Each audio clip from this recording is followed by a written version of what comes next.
ಮತ್ತೆ ಸನ್ಮಾನ್ಯ ಮುಖ್ಯಮಂತ್ರಿಗಳು ಈಗ ಆನ್ ದಿ ವೇ ಇದ್ದಾರೆ. ಅವರಿಬ್ಬರು ಬಂದ ಮೇಲೆ ಜಾಸ್ತಿ ಯಾರು ಮಾತಾಡೋದು ಬೇಡ ಅನ್ನೋ ಕಾರಣಕ್ಕೆ, ಯಾಕೆಂದ್ರೆ ನೀವು ತಾನೇ ಎಷ್ಟು ಅಂತ ಭಾಷಣ ಕೇಳ್ತೀರಾ, ಎಷ್ಟು ನಾವು ಕಾಟ ಕೊಡ್ತೀರಾ ಅಂತ ಅನ್ಕೋತಾ ಇರ್ತಾರೆ. ಎಷ್ಟಪ್ಪ ಮುಗಿಸ್ತೀರಾ ನೀವು ಮಾತಾಡಿ ಮಾತಾಡಿ ಮಾತಾಡಿ. ಸೊ ನಿಮಗೆ ಬೇಜಾರಾಗೋಗ್ಬಿಟ್ಟಿರ್ತದೆ. ಅದಕ್ಕೆ ಅವ್ರು ಬಂದಾಗ ಬೇರೆ ಯಾರು ಮಾತಾಡಬಾರ್ದು ಅಂತ ಪುಟ್ಟಸ್ವಾಮಿ ಅವರು ಅವಾಗ ಪ್ರಾಸ್ತಾವಿಕ ಭಾಷಣ ಮಾಡ್ತಾರೆ, ಈ ಇದರದ ಅಧ್ಯಕ್ಷರು. ಅದಾದ ನಂತರ ಮುಖ್ಯಮಂತ್ರಿಗಳು ಮತ್ತೆ ಅಧ್ಯಕ್ಷರು ಇಬ್ಬರು ಮಾತಾಡಿ ಕ್ಲೋಸ್ ಮಾಡ್ತೀವಿ. ಕರೆಕ್ಟ್ ಇದೆಯಾ ಐಡಿಯಾ? ನೋಡಿ ಎಷ್ಟು ಚಪ್ಪಾಳೆ ಹೊಡಿತಾ ಇದೆ. ಅದನ್ನ ಈಗ ಒಂದು 5-6 ಜನ ಮಾತಾಡ್ತೀವಿ, ಅಧ್ಯಕ್ಷರು ಮತ್ತೆ ಸಿಎಂ ಬಂದ್ಮೇಲೆ ಇನ್ನೊಂದು 7-8 ಜನ ಮಾತಾಡ್ತೀವಿ ಅಂತಿದ್ರೆ ಬೈಕೊಳ್ಳಿದ್ರು, ಚಪ್ಪಾಳೆ ಹೊಡಿತಾ ಇರಲಿಲ್ಲ. ಕರೆಕ್ಟ್ ಅಲ್ಲ? ಸೊ ಅದರಿಂದ ಸಾಕಷ್ಟು ಕಾರ್ಯಕ್ರಮನ ನಿಮ್ಮ ಡಿಪಾರ್ಟ್ಮೆಂಟ್ ಹೊಂದ್ಕೊಂಡಿದ್ದಾರೆ. ಯಾಕೆಂದ್ರೆ ನಿಮ್ಗೆ ಎಷ್ಟೋ ಜನ ಪಾಪ ಸನ್ಮಾನಿತರು ಬಂದಿದ್ರಿ, ನಿಮ್ನೆಲ್ಲ ಸನ್ಮಾನ ಮಾಡಬೇಕು. ವಿವಿಧ ಕ್ಷೇತ್ರದಿಂದ ಬಂದಿರುವಂತವ್ರು ಸನ್ಮಾನ ಮಾಡೋರು ಬೆಳಗ್ಗೆ ಬಂದಾಗ ನಾನು ನೋಡಿದಾಗ ಬಹಳ ಕದರ ಕೂತಿದ್ರು. ಈಗೆಲ್ಲ ಹೊರಿಕೊಂಡು ಕೆಳಗೆ ತಲೆಯೆಲ್ಲ ಕೆಳಗಡೆ ಹೋಗ್ಬಿಟ್ಟಿದ್ದಾರೆ. ಗೊತ್ತಾಯ್ತಾ? ಇವರು ಕರೆಯನ್ನು ಕಾಣಕ್ಕಿಲ್ಲ, ನಮ್ಗೆ ಸನ್ಮಾನ ಮಾಡಕ್ ಕಾಣಲ್ಲ ಅಂತ ಆಲ್ರೆಡಿ ಕೆಲವರೆಲ್ಲ ನಿದ್ರೆ ಹೊಡ್ರು, ಅಲ್ಲಿ ಎಷ್ಟು ಕೆಳಗೆ ಹೋಗ್ಬಿಟ್ಟು ಕೂತ್ಕೊಳ್ಳಿ ಪರವಾಗಿಲ್ಲ. ಸೊ ರಿಲ್ಯಾಕ್ಸ್ ಸ್ಟೇಟಸ್ಗೆ ಹೋಗ್ಬಿಟ್ಟಿದ್ದೀರಾ ಇವಾಗ. ಸೊ ಹಂಗಾಗಿ ಭಾಷಣಗಳನ್ನ ಕೇಳಿ ಕೇಳಿ ಕೇಳಿ ಕೇಳಿ ಕೇಳಿ ಕೇಳಿ ನೀವೇ ಬೇಜಾರಾಗೋಗ್ಬಿಟ್ಟಿದ್ದೀರ. ಅದರಿಂದ ಇವತ್ತು ಈ ಒಂದು ಕಾರ್ಯಕ್ರಮ ವೇದಿಕೆ ಮೇಲೆ ನಮ್ಮ HM ರೇವಣ್ಣ ಅವರಿಂದ ಹಿಡಿದು ಸಾಕಷ್ಟು ಜನ ನಮ್ಮೆಲ್ಲ ನಾಯಕರುಗಳು ಇಲ್ಲಿ ಕೂತಿದ್ದಾರೆ. ಎಲ್ಲರ ಹೆಸರನ್ನು ಎಲ್ಲರೂ 2 ಸರಿ 3 ಸರಿ ಹೇಳಿದ್ದಾರೆ. ನಾನು ಮತ್ತೆ ಪದೇ ಪದೇ ಅವ್ರ ಹೆಸರನ್ನ ರಿಪೀಟ್ ಮಾಡಲ್ಲ. ಅವ್ರ ಹೆಸರು ಹೇಳಲಿಲ್ಲ ಅಂದ್ರೂ ನಿಮ್ಗೆ ಅವ್ರು ಯಾರು ಕೂತಿದ್ದಾರೆ ಅಂತ ಚೆನ್ನಾಗಿ ಗೊತ್ತಿದೆ. ಕರೆಕ್ಟ್ ಅಲ್ಲ? ಗೊತ್ತಿದೆ. ಸೊ ಅದರಿಂದ ಇವತ್ತು ಈ ಒಂದು ಕಾರ್ಯಕ್ರಮನ ಪುಟ್ಟಸ್ವಾಮಿ ಮತ್ತೆ ಅವರ ಟೀಮ್ ಬಹಳ ಜನ, ಯಾಕೆ ಅಂತ ಅಂದ್ರೆ ಅವರು ಪುಟ್ಟಸ್ವಾಮಿ ಅವರು ಬೇರೆಯವ್ರು ವಹಿಸಿದ್ರು ಇದನ್ನ. ಇದು ಸಂಪೂರ್ಣ ಪುಟ್ಟಸ್ವಾಮಿ ಅವರ ನೇತೃತ್ವ ಏನಲ್ಲ, ಇದು ಅವರ ಟೀಮ್ಗೆ ವಹಿಸಿದ್ರು. ಯಾವಾಗ್ಲೂ ಕೂಡ ನಾವು ಅಧ್ಯಕ್ಷರು ಕಾರ್ಯಾಧ್ಯಕ್ಷರು ಏನೇ ಇದ್ರು ಕೂಡ ಯಾರು ಇದಕ್ಕೆ ಪೂರಕವಾಗಿ ಕೆಲಸ ಮಾಡಿರ್ತಾರೋ ಅವ್ರನ್ನ ನಾವು ಗೌರವವನ್ನು ಅವ್ರು ಕೊಡ್ಬೇಕು. ನಾವು ಯಾವಾಗ್ಲೂ ಅವ್ರು ಇನ್ನ ಹೆಚ್ಚಿನ ಶಕ್ತಿ ಬಂದಾಗ ನಾವು ಕೆಲಸ ಮಾಡ್ಬೇಕು, ನಮ್ಮನ್ನ ಗುರುತಿಸಿದ್ರು ಕೆಲಸ ಮಾಡಿರೋದವ್ರನ್ನ ಅಂತ ಅಂತ ಒಂದು ಬಳಗನ ಕಟ್ಟಕ್ಕೆ ತಾಕತ್ತಿರೋದು ಅಧ್ಯಕ್ಷರು. ಅದಕ್ಕೆ ನಾನು ಅವ್ರನ್ನ ತಾರೀಫ್ ಮಾಡ್ತೇನೆ. ಯಾವಾಗ್ಲೂ ಯಾವುದೇ ಒಂದು ಕೆಲಸನ ಮಾಡ್ಬೇಕಂತ ಅಂದ್ರೆ ಒಬ್ಬ ವ್ಯಕ್ತಿ ಕೈಲಾಗಲ್ಲ, ಅದೊಂದು ಟೀಮ್ ವರ್ಕ್ ಬೇಕು. ಪರ್ಫೆಕ್ಟ್ ಆಗಿರೋ ಟೀಮ್ ಕಟ್ಟಕ್ಕೆ ತಾಕತ್ತಿದ್ರೆ ಅವನು ಲೀಡರ್ ಆಗ್ತಾನೆ. ಪರ್ಫೆಕ್ಟ್ ಆಗಿರೋ ಟೀಮ್ ಕಟ್ಟೋದಕ್ಕೆ ಅವನಿಗೆ ಆಗ್ಲಿಲ್ಲ ಅಂತ ಅಂದ್ರೆ ಅವನು ಫೇಲ್ಯೂರ್ ಆಗ್ತಾನೆ. ಆ ನಿಟ್ಟಿನಲ್ಲಿ ಇವತ್ತೇನು ಪುಟ್ಟಸ್ವಾಮಿ ಗೌಡರು ಅವರ ಒಂದು ಬಳಗಕ್ಕೆ ಕೆಲಸ ಮಾಡೋದಕ್ಕೆ ಕೊಟ್ಟಿದ್ದಾರೆ, ಅವರೆಲ್ಲರಿಗೂ ನಾನು ಅಭಿನಂದನೆ ಹೇಳಕ್ಕೆ ನಾನು ಇಷ್ಟಪಡ್ತೀನಿ. ಇದು ನಿಮ್ಮ ಒಂದು ಪ್ರಯತ್ನದ ಒಂದು ಕಾರ್ಯಕ್ರಮ. ಇದು ಈ ಕ್ರೆಡಿಟ್ ಫಸ್ಟ್ ನಿಮಗ್ ಸಿಗ್ಬೇಕು, ನಿಮ್ಮನ್ನೆಲ್ಲರಿಗೂ ಕೂಡ ಜವಾಬ್ದಾರಿ ವಹಿಸೋದಕ್ಕೆ ಪುಟ್ಟಸ್ವಾಮಿ ಅವ್ರಿಗೂ ಕೂಡ ಸಿಗ್ಬೇಕು ಅಂತ ಈ ಸಂದರ್ಭದಲ್ಲಿ ನಾನು ಹೇಳ್ತೀನಿ. ನಾನು ಈ ವಿಚಾರನ ನಾನು ಮುಖ್ಯಮಂತ್ರಿ ಎದುರುಗಡೆ ಮತ್ತೆ ಅಧ್ಯಕ್ಷ ಎದುರುಗಡೆ ಮಾತಾಡ್ಬೇಕು ಅಂತಿದ್ದೆ. ಯಾಕೆ ನಾನು ಪ್ರತಿಯೊಂದು ಸೆಲ್ಸ್ ಡಿಪಾರ್ಟ್ಮೆಂಟ್ಗಳಿಗೆ ಒಂದು ಎನರ್ಜಿ ಕೊಟ್ಟು ಅವ್ರಿಗಿಂತ ಕಾರ್ಯಕ್ರಮಗಳನ್ನ ಮಾಡಕ್ ಕೊಟ್ಟು, ಆ ಕಾರ್ಯಕ್ರಮದಲ್ಲಿ ನಿಮ್ಮ ಇಲಾಖೆ ಅಧ್ಯಕ್ಷರು ಒಂದ್ ಕಡೆ, ಮುಖ್ಯಮಂತ್ರಿಗಳು ಮತ್ತೆ ಒಂದ್ ಕಡೆ ಅಧ್ಯಕ್ಷರು ಮಧ್ಯದಲ್ಲಿ ಅವ್ರನ್ನ ಕೂರಿಸಿ ಅವ್ರಿಗೆ ಒಂದು ಆ ಗೌರವನ ಸಿಗ್ಬೇಕು. ಸೆಲ್ಲು ಮತ್ತೆ ಡಿಪಾರ್ಟ್ಮೆಂಟ್ ಅಧ್ಯಕ್ಷರಿಗೂ ಕೂಡ ಆ ಡಿಪಾರ್ಟ್ಮೆಂಟ್ಗೆ ಒಂದು ಕಿಮ್ಮತ್ತಿದೆ ಅನ್ನೋ ತೋರಿಸ್ಬೇಕು ಅನ್ನೋದು ನನ್ನ ಉದ್ದೇಶ. ಅದನ್ನ ನಾನು ಸತತವಾಗಿ ಮಾಡ್ಕೊಂಡು ಬಂದಿದ್ದೀನಿ. ಎಲ್ಲಾ ಡಿಪಾರ್ಟ್ಮೆಂಟ್ಗಳಿಗೂ ಕೂಡ ನಾವು ಅವಕಾಶ ಕೊಟ್ಟಿದ್ದೀವಿ. ಅದನ್ನ ಚೆನ್ನಾಗಿ ಉಪಯೋಗಿಸ್ಕೊಂಡು ಕೂಡ ಇದೆ. ಸಾಕಷ್ಟು ಜನ ಎಲ್ಲ ಸೆಲ್ಗಳು ಮತ್ತೆ ಸೆಂಟ್ರಲ್ ಆರ್ಗನೈಸೇಷನ್ಸ್ಗಳು ಪ್ರತಿಯೊಬ್ಬರು ಕೂಡ ಅದನ್ನ ಚೆನ್ನಾಗಿ ಉಪಯೋಗಿಸ್ಕೊಂಡಿದ್ದಾರೆ. ಎಷ್ಟೋ ಜನ ನಮ್ಮ ಸೆಲ್ಗಳನ್ನ ಅಧ್ಯಕ್ಷರುಗಳ ಹೆಸರುಗಳು ಕೂಡ ನಮ್ಮ ನಾಯಕರುಗಳಿಗೆ ಗೊತ್ತಿರಲಿಲ್ಲ.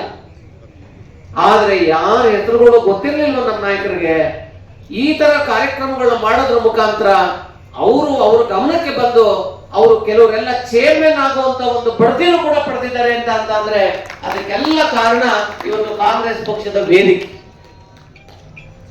ಪಕ್ಷದಲ್ಲಿ ವೇದಿಕೆ ಬಹಳ ಮುಖ್ಯ. ಪಕ್ಷ ಅಂತಲ್ಲ, ನೀವೆಲ್ಲೇ ಹೋಗಿ ವೇದಿಕೆಗಳು ಬಹಳ ಮುಖ್ಯ. ನಿಮ್ಗೊಂದು ಪ್ಲಾಟ್ಫಾರ್ಮ್ ಸಿಗಬೇಕು. ಆ ಪ್ಲಾಟ್ಫಾರ್ಮ್ ಸಿಕ್ಕಿದಾಗ ಅದನ್ನ ಸರಿಯಾಗಿ ಉಪಯೋಗಿಸ್ಕೊಳ್ಳೋದಕ್ಕೆ ನಮ್ಗೆ ಯೋಗ್ಯತೆ ಇರಬೇಕು. ಯಾರು ಕೂಡ ಬನ್ನಿ ಬನ್ನಿ ನೀವು ಬನ್ನಿ ಅಂತ ಕರೆಯೋದಿಲ್ಲ.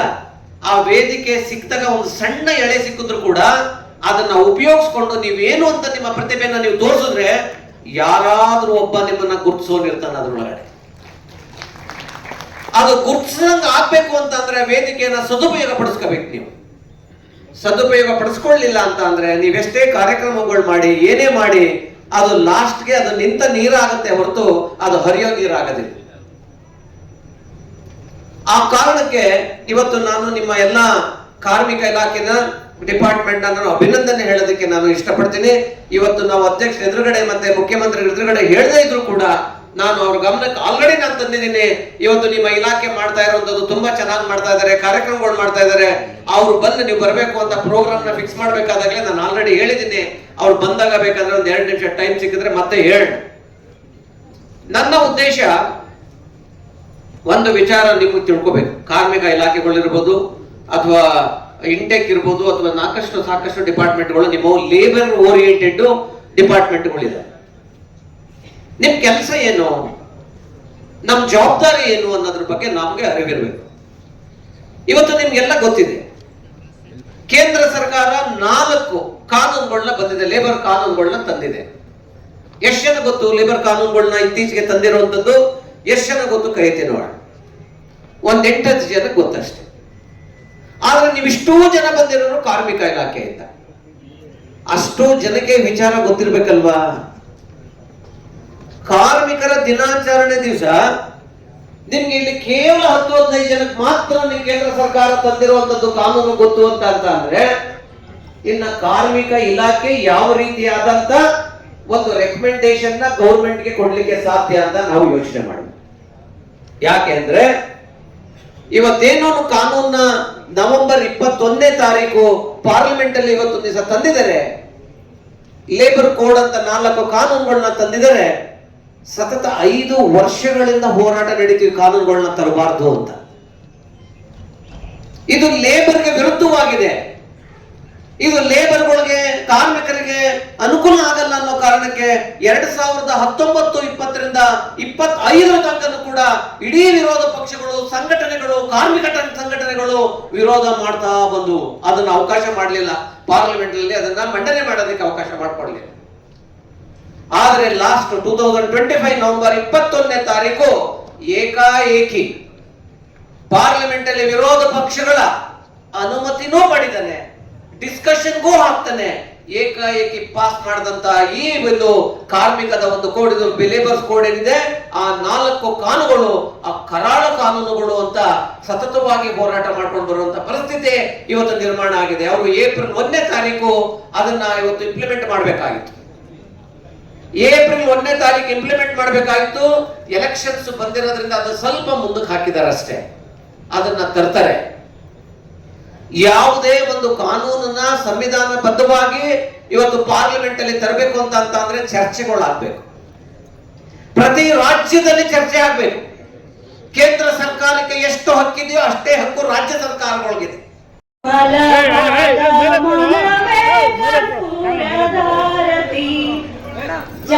ಜ್ಞಾನಪೂರ್ಣಂ ಜಗಂ ಜ್ಯೋತಿ ನಿರ್ಮಲವಾದ ಮನವೇ ಕರ್ಪೂರಧಾರತಿ ಅನುದಿನವೂ ಗುರುವಿನ ಅನುರಾಗದ ಭಕ್ತಿಯಲ್ಲಿ ಅನುದಿನವೂ ಗುರುವಿನ ಅನುರಾಗದ ಭಕ್ತಿಯಲ್ಲಿ ಜನನ ಮರಣ ರಹಿತ ಜಂಗಮಗೆ ಬೆಳಗಿರೆ ಜ್ಞಾನಪೂರ್ಣ ಜಗಂ ಜ್ಯೋತಿ ನಿರ್ಮಲವಾದ ಮನವೇ ಕರ್ಪೂರಧಾರತಿ ಜ್ಞಾನಪೂರ್ಣಂ ಜಗಂ ಜ್ಯೋತಿ ನಿರ್ಮಲವಾದ ಮನವೇ ಕರ್ಪೂರಧಾರತಿ. ಚಪಳಿ ಜ್ಞಾನಪೂರ್ಣಂ ಜಗಂ ಜ್ಯೋತಿ ನಿರ್ಮಲವಾದ ಮನವೇ